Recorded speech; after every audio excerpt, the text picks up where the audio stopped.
Bienvenue sur notre chaîne, Équilibre stoïcienne, un espace dédié à ceux parmi vous qui cherchent à approfondir leur compréhension de soi et à bâtir une confiance solide dans leur capacité à naviguer dans les complexités de la vie. Aujourd'hui, nous sommes réunis ici pour explorer ensemble un voyage particulièrement enrichissant. Un voyage vers la redécouverte et le renforcement de notre confiance en nous. La confiance en soi est l'une des fondations les plus cruciales, sur lesquelles repose notre bien-être mental et émotionnel. Elle influence notre façon d'interagir avec le monde, de relever les défis et de poursuivre nos passions. Pourtant, il arrive des moments dans la vie où cette confiance semble vaciller, où les doutes s'accumulent et où l'on se retrouve à se demander comment font les autres. Pourquoi moi, j'ai du mal à trouver cette assurance intérieure? C'est dans ces moments de questionnement que la sagesse stoïcienne peut nous offrir des clés précieuses. Le stoïcisme, avec son accent sur la maîtrise de soi, la conscience de ce qui est en notre pouvoir et l'acceptation sereine de ce qui ne l'est pas, fournit un cadre solide pour reconstruire notre confiance en nous. Et aujourd'hui, nous allons explorer ensemble non pas une, mais plusieurs stratégies pratiques inspirées de cette philosophie ancienne, adaptées à notre contexte moderne. Nous commencerons par le concept des routines inversées, une méthode qui consiste à débuter notre journée par des activités que nous avons tendance à reporter ou à négliger. Loin d'être une simple réorganisation de notre emploi du temps, cette pratique a le potentiel de transformer radicalement notre rapport à nous-mêmes et à notre journée. Elle nous enseigne la valeur de placer notre bien-être et notre croissance personnelle au premier plan, renforçant ainsi notre sentiment d'autonomie et de contrôle sur notre vie. Mais ce n'est que le début. Nous aborderons également d'autres techniques, chacune offrant une perspective unique et des outils concrets pour cultiver une confiance en soi inébranlable.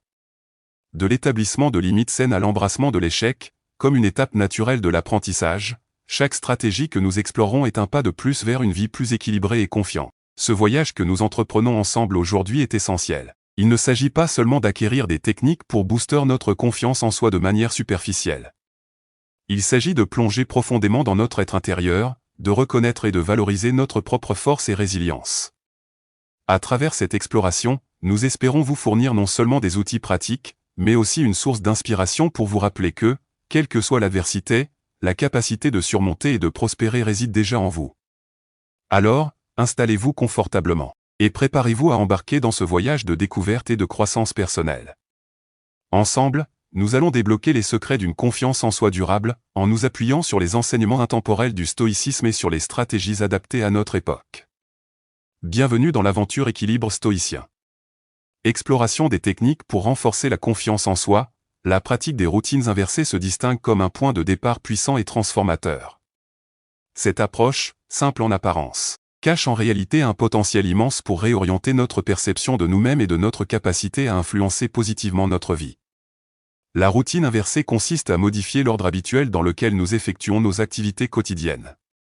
En commençant par ce qui est souvent relégué à la fin de la journée, à un moment où l'énergie et la motivation peuvent être en berne. Cela peut inclure des activités telles que la réflexion personnelle, la planification des objectifs à long terme, ou même des moments de détente et de loisirs créatifs. L'idée derrière ce changement est double. D'une part, cela nous permet de nous accorder la priorité de placer notre bien-être et notre développement personnel au centre de notre attention dès le début de la journée. D'autre part, cela crée un sentiment de nouveauté et de fraîcheur, brisant la monotonie et stimulant notre engagement envers nous-mêmes et nos projets de vie.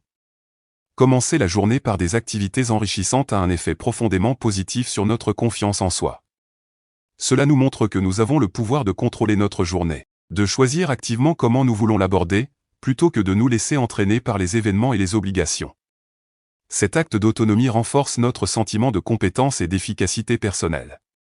Composante clé de la confiance en soi. De plus, en accordant la priorité à des activités qui nous sont personnellement significatives, nous renforçons notre connexion avec nos valeurs et nos aspirations. Ce lien renouvelé avec ce qui compte réellement pour nous agit comme un rappel constant de notre propre valeur et de notre capacité à réaliser nos ambitions.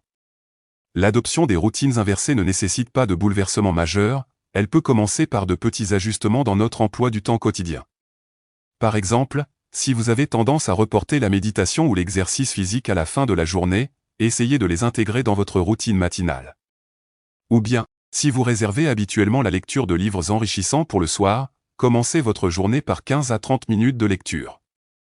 Le défi réside dans la cohérence. Il est crucial de s'engager à pratiquer ces activités inversées régulièrement pour en ressentir pleinement les bénéfices. Cela peut demander un effort conscient au début.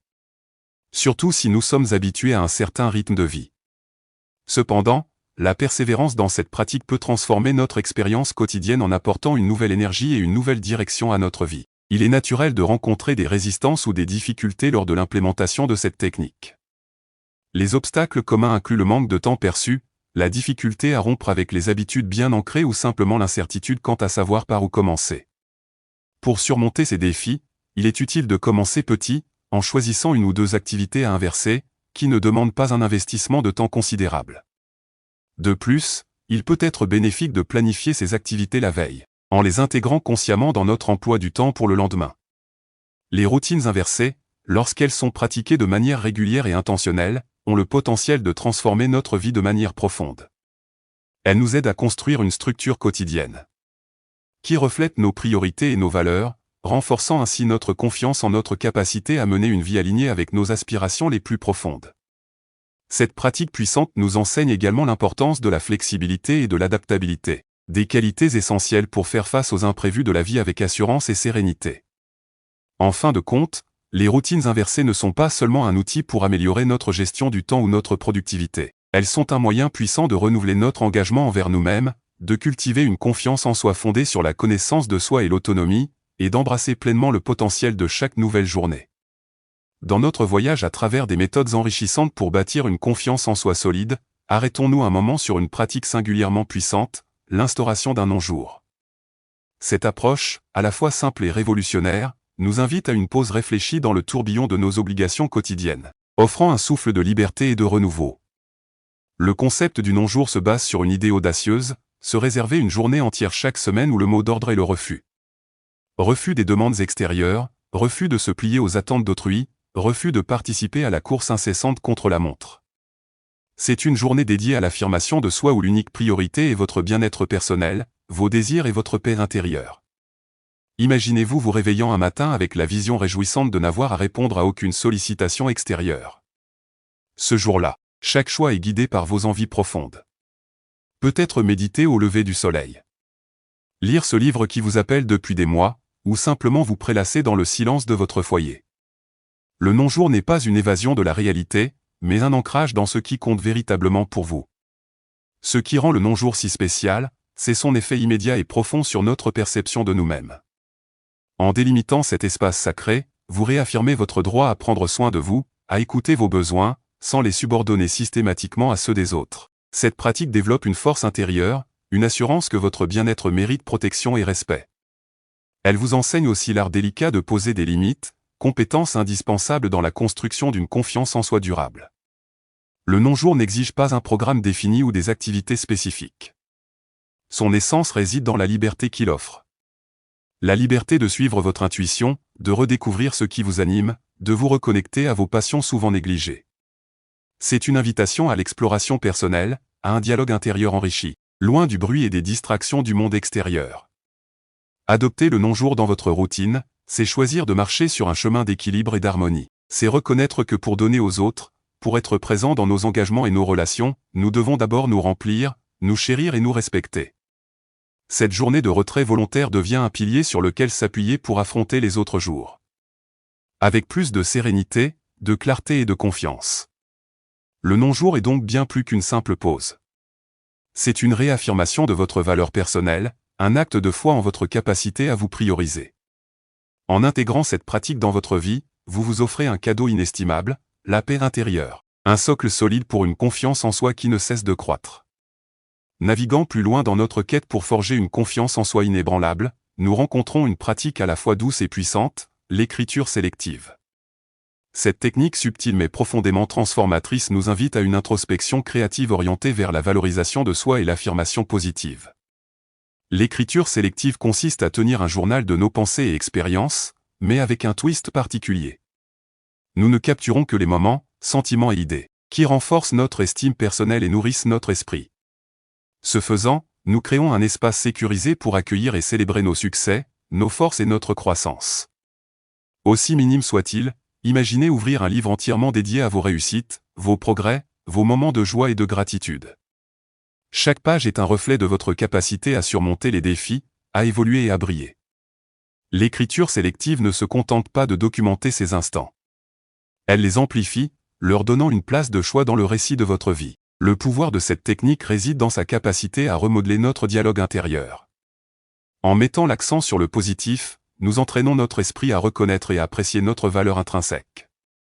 Cette reconnaissance constante agit comme un baume sur les plaies de l'autocritique et du doute, nourrissant une confiance profonde en nos qualités et en notre potentiel. Mais comment pratiquer l'écriture sélective? Commencer est aussi simple que de prendre un carnet et un stylo. Chaque jour, accordez-vous un moment pour réfléchir aux expériences positives de votre journée, aux leçons apprises, aux sourires partagés. Notez-les sans jugement, avec bienveillance. Laissez votre plume célébrer chaque pas, chaque élan, chaque éclat de votre être. Ce qui rend l'écriture sélective si spéciale, c'est son invitation à un voyage de découverte personnelle. Avec le temps, vous vous rendrez compte que les petits succès pavent le chemin vers de grandes réalisations. Votre journal devient un trésor rempli de preuves de votre résilience, de votre courage et de votre joie de vivre. Loin d'être une simple collection d'instants heureux, l'écriture sélective est un engagement envers soi-même, une pratique de la gratitude et de l'affirmation qui éclaire notre parcours de vie. Elle nous enseigne à célébrer notre voyage, à honorer notre évolution. Et à embrasser notre histoire avec amour et fierté. Alors que nous continuons à naviguer sur le fleuve de la confiance en soi, nous abordons une étape à la fois intimidante et libératrice. L'accueil de l'échec comme un élément constructif de notre croissance. Cette méthode, baptisée l'échec programmé, nous incite à repenser notre relation avec l'échec, non pas en tant que fin de parcours, mais comme un tremplin vers une confiance et une résilience accrue. Briser les chaînes de la peur, l'idée derrière l'échec programmé. Et de se lancer dans des tâches ou des projets avec la conscience que l'échec est non seulement possible mais probable. Cela peut paraître contre-intuitif. Pourquoi chercher délibérément à échouer? La réponse réside dans la libération qu'apporte cette démarche. En se confrontant volontairement à l'échec, nous brisons les chaînes de la peur qui nous retiennent et limitent notre potentiel. Chaque tentative qui ne se solde pas par un succès est en réalité une leçon précieuse, un moyen d'affiner nos stratégies, de comprendre nos limites et de les repousser. Adopter l'échec programmé, c'est adopter une posture d'apprentissage constant où chaque faux pas est analysé, compris et intégré dans notre parcours de développement personnel. Comment alors intégrer concrètement cette pratique dans notre quête de confiance? Commencez par définir un objectif modeste mais délicat, quelque chose qui vous pousse hors de votre zone de confort mais reste atteignable. Peut-être apprendre les bases d'une nouvelle langue en un mois. Ou tenir un blog pendant quelques semaines. L'important est de se lancer avec l'acceptation que l'objectif pourrait ne pas être atteint selon les critères initiaux et que ce processus est non seulement acceptable mais enrichissant. À travers l'échec programmé, notre perception du succès et de l'échec commence à évoluer. L'échec n'est plus un verdict ou un stigma, mais une étape, un passage obligé vers une compréhension plus profonde de soi et de ses capacités. Cette réévaluation transforme notre approche des défis, nous rendant plus audacieux, plus ouverts à l'expérimentation, et finalement plus confiants dans notre capacité à surmonter les obstacles. L'échec programmé, loin d'être une invitation au pessimisme, est une célébration de l'esprit humain, de sa capacité à se relever, à apprendre et à avancer avec une confiance renouvelée. En faisant de l'échec un allié, nous nous préparons à accueillir le succès sous toutes ses formes. Conscients que notre valeur ne se mesure pas à l'aune de nos réussites, mais à la richesse de nos expériences. Cette exploration de l'échec programmé vise à changer notre regard sur l'échec, à le voir comme un outil puissant de développement personnel plutôt qu'un obstacle. En adoptant cette perspective, nous ouvrons la voie à une confiance plus profonde et authentique en nos propres capacités à apprendre, à grandir et à prospérer, quelles que soient les épreuves rencontrées. Avançant sur notre chemin vers une confiance en soi plus profonde, nous rencontrons une pratique ancestrale, pourtant toujours d'actualité, la gratitude. Bien loin d'être une simple politesse. La gratitude révèle son potentiel comme une puissante fondation sur laquelle bâtir une confiance inébranlable en nous et dans le cours de notre vie. Redéfinir la gratitude. La gratitude, dans son essence, est l'art de chérir et de reconnaître la valeur de tout ce qui nous entoure, y compris nos propres expériences et réalisations. C'est un état d'esprit qui transforme notre perception du monde, nous amenant à voir les opportunités et les leçons, même dans les défis. Cultiver la gratitude quotidienne. Intégrer la gratitude dans notre quotidien commence par de petits gestes. Tenir un journal de gratitude où l'on note chaque soir 3 choses pour lesquelles on est reconnaissant ou simplement prendre un moment dans la journée pour reconnaître intérieurement les aspects positifs de notre vie. Ces pratiques, simples en apparence, ont un effet cumulatif puissant sur notre état d'esprit et notre bien-être. Vous vous demandez peut-être quel est le lien entre gratitude et confiance en soi. En cultivant activement la gratitude, nous alimentons une vision positive de notre existence, reconnaissant nos succès et nos forces. Cette reconnaissance quotidienne nourrit notre estime de soi et solidifie notre confiance, nous rappelant que malgré les obstacles, il y a toujours des raisons d'être fiers de notre parcours. La gratitude. Comme prisme de vie, pratiquer la gratitude nous enseigne à voir la vie à travers un prisme différent, où chaque expérience, bonne ou mauvaise, est valorisée et appréciée. Ce changement de perspective renforce notre résilience et notre capacité à faire face à l'incertitude avec confiance, sachant que chaque moment porte en lui une valeur et un enseignement. La gratitude n'est pas une destination, mais un voyage, une manière de vivre qui s'enrichit et se développe avec le temps. En la faisant autre, nous bâtissons une fondation solide pour une confiance en soi qui s'épanouit librement, nourrie par la reconnaissance de notre valeur intrinsèque et la célébration de la vie dans toute sa diversité. Cette approche de la gratitude comme technique pour renforcer la confiance en soi nous rappelle que, parfois, les réponses les plus puissantes résident dans les gestes les plus simples. En apprenant à voir le monde et nous-mêmes à travers les yeux de la gratitude, nous ouvrons notre cœur à une confiance plus authentique et résiliente, capable de nous porter à travers les défis et les joies de la vie. Approchons une technique essentielle et souvent sous-estimée dans le développement de la confiance en soi, l'art de se fixer des objectifs réalistes. Cette méthode, loin d'être une simple liste de tâches à accomplir, est un véritable tremplin pour renforcer la perception que l'on a de sa propre efficacité. Pourquoi des objectifs réalistes ? Prenons un moment pour réfléchir à l'impact d'un objectif irréaliste. Viser trop haut, trop vite, peut mener à la frustration et au découragement, affectant négativement la confiance en soi. En revanche, en définissant des buts accessibles, alignés sur les capacités et les ressources actuelles, chaque pas en avant devient une victoire, un renforcement positif de notre capacité à agir et à réussir. Comme nous l'avons exploré précédemment avec la notion de savoir consciemment échouer, il est tout aussi crucial de savoir réussir. Cela peut sembler contradictoire au premier abord, mais les deux sont les faces d'une même médaille dans le développement de la confiance en soi. En apprenant à embrasser l'échec comme une étape vers la croissance, il est tout aussi important de se fixer des objectifs réalistes pour célébrer concrètement nos succès. Ces succès, même modestes, sont fondamentaux pour renforcer notre perception de l'efficacité personnelle. Ils nous montrent que nous sommes capables de définir, de poursuivre et d'atteindre nos buts, bâtissant ainsi une confiance solide dans nos actions et nos décisions. Un objectif réaliste est aussi un objectif mesurable. Cela signifie qu'il doit être clair et précis, permettant de reconnaître sans ambiguïté quand il est atteint. Par exemple, plutôt que de se dire « je veux être plus actif », il est plus productif de se fixer comme objectif « je vais marcher 30 minutes par jour, 5 jours par semaine ». Cette précision offre un cadre clair pour l'action et la célébration des succès, petits et grands. La flexibilité comme principe. Il est crucial de se rappeler que les objectifs peuvent et doivent être ajustés en fonction de l'évolution des circonstances et des découvertes personnelles. Cette flexibilité n'est pas un signe d'échec, mais plutôt une indication de maturité et d'adaptabilité. Elle permet de rester engagé dans son parcours de développement personnel sans se décourager face aux imprévus. Rappelez-vous, chaque objectif atteint, aussi modeste soit-il, mérite d'être célébré. Ces moments de reconnaissance sont fondamentaux pour nourrir la confiance en soi. Ils rappellent que le progrès est possible, tangible et surtout mérité. Prendre le temps de savourer ces réussites renforce la motivation et l'engagement envers les objectifs futurs. Se fixer des objectifs réalistes est bien plus qu'une technique de gestion du temps ou de productivité. C'est une stratégie centrale pour bâtir une confiance en soi durable. En reconnaissant et en respectant ses propres limites tout en se poussant doucement à les dépasser, on crée un cercle vertueux de croissance personnelle et de satisfaction. Les objectifs réalistes sont les jalons d'un parcours enrichissant où chaque pas en avant renforce la conviction en ses propres capacités. Montrez-le nous avec un petit like. Cela nous aide beaucoup et nous encourage à continuer à partager des conseils qui font la différence. Merci pour votre soutien. Continuons. Dans notre parcours vers une plus grande confiance en soi, il est essentiel de s'ouvrir à de nouvelles expériences. C'est là qu'intervient notre prochaine technique, la liste des pourquoi pas. Cette approche nous invite à repousser les limites de notre zone de confort et à embrasser l'incertitude avec curiosité plutôt qu'avec appréhension. Qu'est-ce que la liste des pourquoi pas ? Imaginez une liste, pas n'importe laquelle. Une liste où vous notez toutes ces idées, ces envies, ces petits rêves que vous avez mis de côté en vous disant « Ce n'est pas pour moi ou peut-être un jour ». La liste des pourquoi pas est un recueil de toutes ces possibilités que vous n'avez pas encore explorées. L'objectif, élargir vos horizons.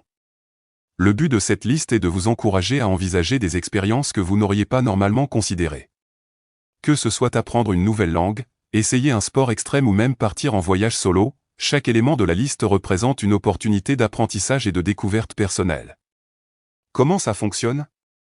Prenez un moment pour réfléchir aux activités ou aux expériences qui vous intriguent ou vous attirent, même si elles vous semblent un peu intimidantes. Notez-les. Ensuite, choisissez-en une et donnez-vous comme mission de l'explorer. L'important n'est pas de réussir du premier coup, mais de s'ouvrir à l'expérience et d'en tirer des leçons. Pourquoi cela renforce la confiance en soi? Se lancer dans l'inconnu et sortir de sa zone de confort est un puissant moteur de croissance personnelle. Chaque nouvelle expérience, réussie ou non, est une preuve de votre courage et de votre volonté d'expansion. Cela construit une confiance en soi basée sur la capacité à affronter l'inconnu et à s'adapter. La liste des pourquoi pas est plus qu'un simple exercice. C'est une invitation à vivre pleinement, à embrasser la richesse de la vie avec toutes ses nuances. En s'ouvrant à de nouvelles possibilités, on cultive une confiance en soi, ancrée dans l'expérience, la résilience et l'audace. Se lancer dans des aventures inattendues, c'est aussi apprendre à se faire confiance, à reconnaître et à célébrer sa propre capacité à naviguer dans l'incertitude. La liste des pourquoi pas vous défie d'étendre vos horizons et de bâtir une confiance en vous qui sait embrasser et tirer profit de chaque nouvelle expérience. Explorons maintenant une technique introspective profonde, le miroir de la vérité. Le miroir de la vérité, une fenêtre vers l'acceptation de soi. Parmi les méthodes pour cultiver la confiance en soi, le miroir de la vérité occupe une place particulière. Cette pratique, à la fois simple et profonde, nous confronte à l'authenticité de notre être, nous invitant à embrasser toutes les facettes de notre personnalité, y compris celles que nous avons tendance à esquiver. Qu'est-ce que le miroir de la vérité? Cette technique consiste à se tenir face à un miroir chaque jour et à verbaliser à haute voix une vérité personnelle que l'on trouve difficile à accepter. Cela peut concerner nos peurs, nos insécurités, nos échecs ou tout aspect de nous-mêmes que nous jugeons sévèrement. L'impact de se confronter à soi-même. Se dire ces vérités face à face permet de briser les barrières de la négation et du déni. Cet exercice d'authenticité favorise une meilleure connaissance de soi et ouvre la voie à une acceptation plus complète de notre identité. En reconnaissant et en acceptant nos imperfections, nous apprenons à nous traiter avec plus de compassion et de bienveillance. Comment pratiquer? Choisissez un moment de la journée où vous pouvez être seul et au calme. Face au miroir, regardez-vous dans les yeux et dites à haute voix cette vérité que vous avez du mal à accepter. Faites-le avec bienveillance, sans jugement. L'objectif n'est pas de se critiquer, mais de s'ouvrir à une acceptation inconditionnelle de soi. L'acte de verbaliser nos imperfections et de les accepter joue un rôle crucial dans le renforcement de la confiance en soi. En nous acceptant pleinement, nous construisons une base solide de confiance qui ne dépend pas de la perfection, mais de l'authenticité et de la résilience. Cela nous permet de naviguer dans la vie avec une assurance ancrée dans la réalité de qui nous sommes. Un pas vers la libération intérieure. Le miroir de la vérité est bien plus qu'un exercice, c'est un rituel de libération. En nous confrontant régulièrement à nos vérités, nous libérons l'espace mental occupé par le déni et l'autocritique. Cela libère une énergie nouvelle pour poursuivre nos objectifs et vivre pleinement, avec une confiance renouvelée dans notre capacité à être vrai et entier. L'intégration du miroir de la vérité dans notre routine quotidienne nous engage sur le chemin de l'acceptation de soi et de la confiance. C'est un rappel puissant que la véritable confiance commence par un dialogue honnête avec soi-même, reconnaissant et acceptant notre complexité et notre unicité. Et voilà, nous avons parcouru ensemble quelques techniques précieuses pour renforcer votre confiance en soi. Bien sûr, le monde du développement personnel regorge encore de nombreux trésors à explorer, et ce que nous avons découvert aujourd'hui n'est qu'un début. Si vous êtes curieux d'en apprendre davantage et de continuer ce voyage d'exploration, faites-le nous savoir. Nous serions ravis de partager plus de stratégies dans une prochaine vidéo. D'ici là, pour approfondir ce que nous avons abordé aujourd'hui, je vous invite à consulter 2 autres vidéos de notre chaîne qui peuvent compléter et enrichir votre compréhension des techniques discutées. Nous espérons que vous avez apprécié ce moment passé ensemble et que vous repartez avec des outils utiles pour votre croissance personnelle. À très bientôt sur Équilibre Stoïcien.